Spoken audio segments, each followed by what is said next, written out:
Вроде.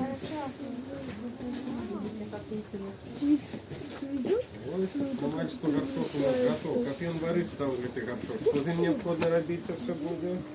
Самое главное. Варить жечь.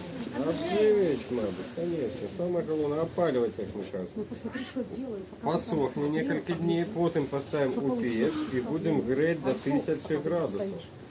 Из этой легкоплавкой глины отрымается самый простой вид керамики терракота. Вот они опаленные вироби. У терракота шмат напитывает воды и структура пориста, як у губки. О, уже узор.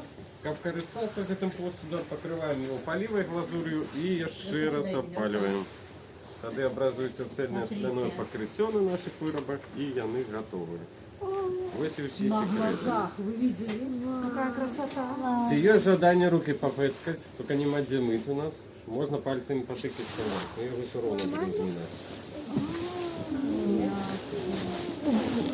Осторожно.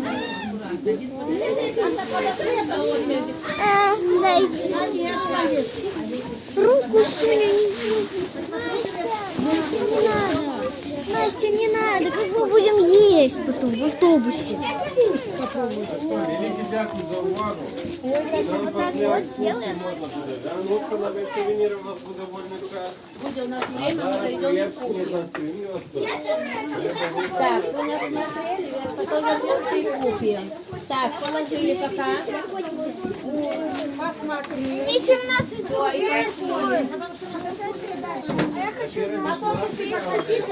Как вернемся и купим потом.